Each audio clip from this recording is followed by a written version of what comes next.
Hello again and welcome to Ndudu by Fafa. Hello everyone, thank you again for joining me for another exciting episode. My name is Fafa Gilbert and welcome to Ndudu by Fafa. Ndudu means food in the Ewe language from Ghana. Really is said Ndudu, that's the correct way of saying it, but I've shortened it, just the same way as I like to twist my dishes. And today on the menu I have something so exciting. No, it's not burnt. This is just packed with flavor and it's aptly named my blackened pork ribs. Yes, blackened, sesame, filled, succulent, incredible, delicious pork ribs. This is not any other food. Ndudu. Yeah. So the reason behind my choice of spices is to infuse both an African and Asian influence together. So I've carefully selected these spices to represent that. So I've got my aniseed, I've got my habanero chili for that spice. I've also got alligator peppers, which is also aromatic.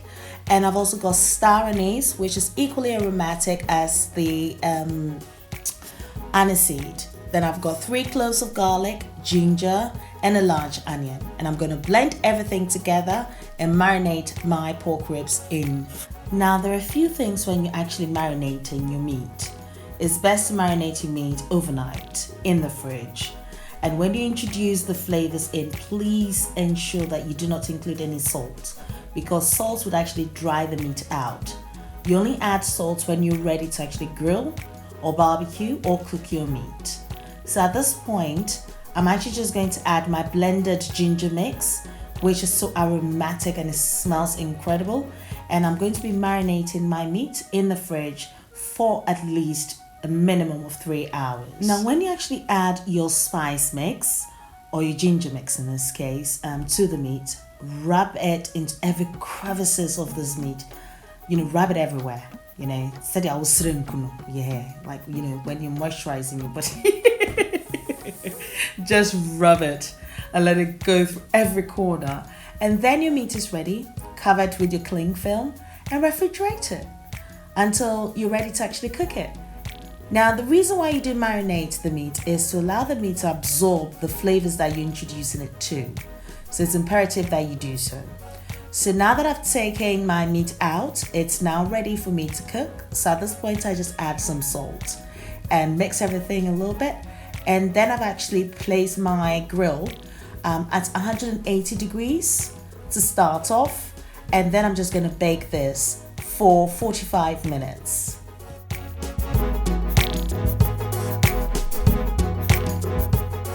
So after 45 minutes, I've taken the ribs out and I'm actually just going to turn it so there's an even cook.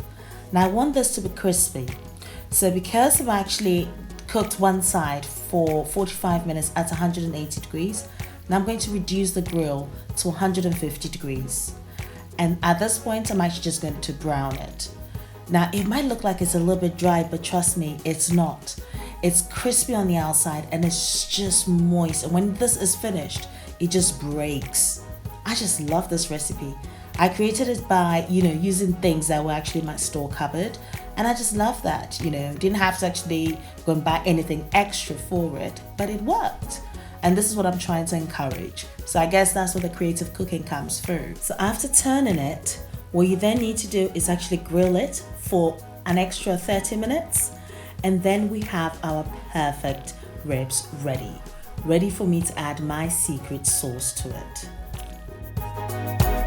In the name of using my store cupboard ingredients, I decided to actually use the balsamic glaze. Now this is readily available in most supermarkets. So just add about 3 tablespoonfuls of the balsamic glaze to a saucepan, or in this case, my frying pan, because I want you to see everything that I'm making. Please ensure you're cooking this on a very low setting. So I've added my balsamic glaze, and of course I'm going to add a little bit of water to it. And that is just to make it a little bit runny. Now the balsamic glaze is sweet. Now if you don't have the balsamic glaze and you actually have your normal balsamic vinegar, What you then do is actually cook the balsamic vinegar till it thickens up, because that's exactly what it is. So now at this stage, I've added about 100 milliliters of water in total. So 3 tablespoonfuls of your balsamic glaze and then 100 milliliters of water, and I'm just mixing everything together yet again, as you can see, on a very low heat. At this stage, add your chili flakes, and the amount will depend on how spicy you want it. 1 tablespoonful will be very spicy, so a leveled tablespoon would be ideal, but if you want a milder flavor, just try a leveled teaspoonful of the chili flakes. Now I'm also going to add some tamarind paste. So now you see the balsamic vinegar is sweet and the tamarind paste is actually tangy. Now you can get the tamarind paste from most supermarkets as well, so it is readily available. Now if you're in the States, do check AC Spice's tamarind all out. It's incredible. She sent me some a couple of months ago and it was just incredible. So yes, I'm mixing everything together here, and as you can see, I just needed to bubble just a little bit. It's just to make sure everything infuses perfectly. And this is blackened to the color that I want. Now drizzle your beautiful blackened sauce all over your pork ribs. And you know what? It's done. This is not any other food. This is Ndudu by Fafa. Now, I looked at it and I'm like, okay, let me just mix everything together. And I needed some crunch. So what do? My skirmishes again. Sprinkling it with all my skirmishes. I've got some parsley, chili, and then some sesame seeds. And it just looks beautiful and inviting as well. Now all you need is some palm wine, really.